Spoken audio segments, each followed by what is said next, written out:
यह है गुरुवार बृहस्पतिवार की पौराणिक व्रत कथा। गुरुवार व्रत करने से बृहस्पति देवता प्रसन्न होते हैं। यह व्रत अत्यंत फलदायी है। अग्नि पुराण के अनुसार अनुराधा नक्षत्र युक्त गुरुवार से आरंभ करके 7 गुरुवार व्रत करने से बृहस्पति ग्रह की हर पीड़ा से मुक्ति मिलती है। बृहस्पतिवार व्रत कथा प्राचीन समय की बात है। एक नगर में एक बड़ा व्यापारी रहता था। वह जहाजों में माल लदवाकर दूसरे देशों में भेजा करता था।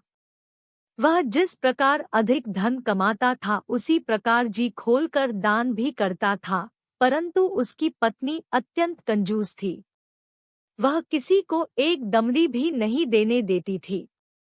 एक बार सेठ जब दूसरे देश व्यापार करने गया तो पीछे से बृहस्पतिदेव ने साधुवेश में उसकी पत्नी से भिक्षा मांगी। व्यापारी की पत्नी बृहस्पतिदेव से बोली, हे साधु महाराज, मैं इस दान और पुण्य से तंग आ गई हूँ। आप कोई ऐसा उपाय बताएं जिससे मेरा सारा धन नष्ट हो जाए और मैं आराम से रह सकूं। मैं यह धन लुटता हुआ नहीं देख सकती। बृहस्पतिदेव ने कहा, हे देवी, तुम बड़ी विचित्र हो। संतान और धन से कोई दुखी होता है। अगर अधिक धन है तो इसे शुभ कार्यों में लगाओ, कुंवारी कन्याओं का विवाह कराओ, विद्यालय और बाग बगीचों का निर्माण कराओ। ऐसे पुण्य कार्य करने से तुम्हारा लोक परलोक सार्थक हो सकता है। परंतु साधु की इन बातों से व्यापारी की पत्नी को खुशी नहीं हुई। उसने कहा, मुझे ऐसे धन की आवश्यकता नहीं है जिसे मैं दान दूं। तब बृहस्पतिदेव बोले, यदि तुम्हारी ऐसी इच्छा है तो तुम एक उपाय करना। 7 बृहस्पतिवार घर को गोबर से लीपना, अपने केशों को पीली मिट्टी से धोना, केशों को धोते समय स्नान करना, व्यापारी से हजामत बनाने को कहना, भोजन में मांसमदिरा खाना, कपड़े अपने घर धोना। ऐसा करने से तुम्हारा सारा धन नष्ट हो जाएगा। इतना कहकर बृहस्पतिदेव अंतर्ध्यान हो गए।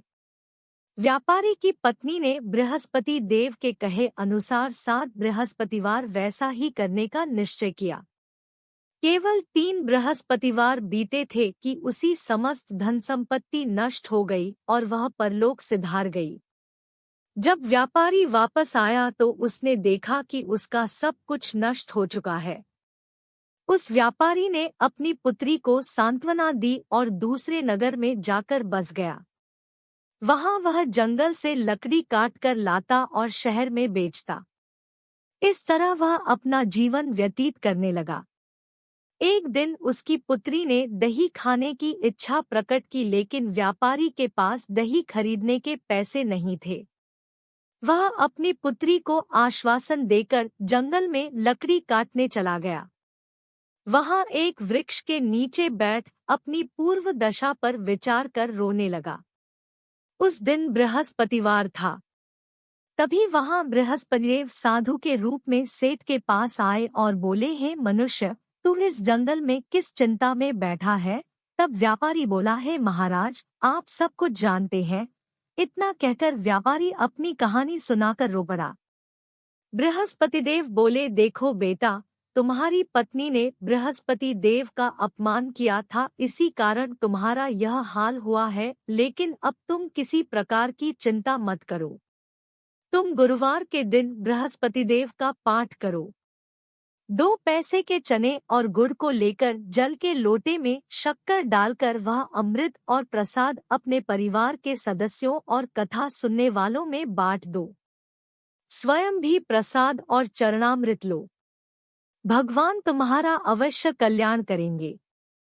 साधु की बात सुनकर व्यापारी बोला, महाराज, मुझे तो इतना भी नहीं बचता कि मैं अपनी पुत्री को दही लाकर दे सकूं। इस पर साधु जी बोले, तुम लकड़ियां शहर में बेचने जाना, तुम्हें लकड़ियों के दाम पहले से चौगुने मिलेंगे, जिससे तुम्हारे सारे कार्य सिद्ध हो जाएंगे। उसने लकड़ियां काटी और शहर में बेचने के लिए चल पड़ा। उसकी लकड़ियां अच्छे दाम में बिक गई, जिससे उसने अपनी पुत्री के लिए दही लिया और गुरुवार की कथा हेतु चना, गुड़ लेकर कथा की और प्रसाद बांटकर स्वयं भी खाया। उसी दिन से उसकी सभी कठिनाइयां दूर होने लगी, परंतु अगले बृहस्पतिवार को वह कथा करना भूल गया। अगले दिन वहां के राजा ने एक बड़े यज्ञ का आयोजन कर पूरे नगर के लोगों के लिए भोज का आयोजन किया। राजा की आज्ञा अनुसार पूरा नगर राजा के महल में भोज करने गया, लेकिन व्यापारी व उसकी पुत्री तनिक विलंब से पहुंचे। उन दोनों को राजा ने महल में ले जाकर भोजन कराया। जब वे दोनों लौटकर आए तब रानी ने देखा कि उसका खूंटी पर टंगा हार गायब है। रानी को व्यापारी और उसकी पुत्री पर संदेह हुआ कि उसका हार उन दोनों ने ही चुराया है। राजा की आज्ञा से उन दोनों को कारावास की कोठरी में कैद कर दिया गया। कैद में पड़कर दोनों अत्यंत दुखी हुए। वहां उन्होंने बृहस्पति देवता का स्मरण किया। बृहस्पति देव ने प्रकट होकर व्यापारी को उसकी भूल का आभास कराया और उन्हें सलाह दी कि गुरुवार के दिन कैदखाने के दरवाजे पर तुम्हें 2 पैसे मिलेंगे, उनसे तुम चने और मुनक्का मंगवा कर विधिपूर्वक बृहस्पति देवता का पूजन करना। तुम्हारे सब दुख दूर हो जाएंगे। बृहस्पतिवार को कैदखाने के द्वार पर उन्हें 2 पैसे मिले। बाहर सड़क पर एक स्त्री जा रही थी। व्यापारी ने उसे बुलाकर गुड़ और चने लाने को कहा। इस पर वह स्त्री बोली, मैं अपनी बहू के लिए गहने लेने जा रही हूँ, मेरे पास समय नहीं है। इतना कहकर वह चली गई। थोड़ी देर बाद वहां से एक और स्त्री निकली। व्यापारी ने उसे बुलाकर कहा कि हे बहन, मुझे बृहस्पतिवार की कथा करनी है, तुम मुझे 2 पैसे का गुड़चना ला दो। बृहस्पतिदेव का नाम सुनकर वह स्त्री बोली, भाई मैं तुम्हें अभी गुड़चना लाकर देती हूँ। मेरा इकलौता पुत्र मर गया है, मैं उसके लिए कफन लेने जा रही थी, लेकिन मैं पहले तुम्हारा काम करूंगी, उसके बाद अपने पुत्र के लिए कफन लाऊंगी। वह स्त्री बाजार से व्यापारी के लिए गुड़चना ले आई और स्वयं भी बृहस्पतिदेव की कथा सुनी। कथा के समाप्त होने पर वह स्त्री कफन लेकर अपने घर गई। घर पर लोग उसके पुत्र की लाश को राम नाम सत्य है कहते हुए श्मशान ले जाने की तैयारी कर रहे थे। स्त्री बोली, मुझे अपने लड़के का मुख देख लेने दो। अपने पुत्र का मुख देखकर उस स्त्री ने उसके मुंह में प्रसाद और चरणामृत डाला। प्रसाद और चरणामृत के प्रभाव से वह पुनः जीवित हो गया। पहली स्त्री जिसने बृहस्पतिदेव का निरादर किया था, वह जब अपने पुत्र के विवाह हेतु पुत्रवधू के लिए गहने लेकर लौटी और जैसे ही उसका पुत्र घोड़ी पर बैठकर निकला, वैसे ही घोड़ी ने ऐसी उछाल मारी कि वह घोड़ी से गिरकर मर गया। यह देख स्त्री रो रो कर बृहस्पति देव से क्षमा याचना करने लगी। उस स्त्री की याचना से बृहस्पतिदेव साधु वेश में वहां पहुंचकर कहने लगे, देवी तुम्हें अधिक विलाप करने की आवश्यकता नहीं है। यह बृहस्पतिदेव का अनादर करने के कारण हुआ है। तुम वापस जाकर मेरे भक्त से क्षमा मांगकर कथा सुनो, तभी तुम्हारी मनोकामना पूर्ण होगी। जेल में जाकर उस स्त्री ने व्यापारी से माफी मांगी और कथा सुनी।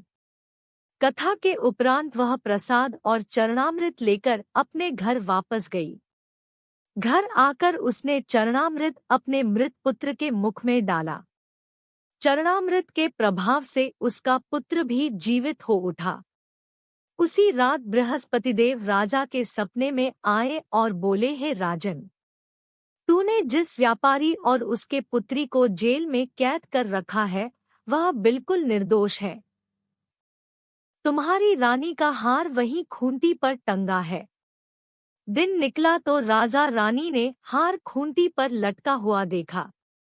राजा ने उस व्यापारी और उसकी पुत्री को रिहा कर दिया और उन्हें आधा राज्य देकर उसकी पुत्री का विवाह उच्च कुल में करवाकर दहेज में हीरे जवाहरात दिए।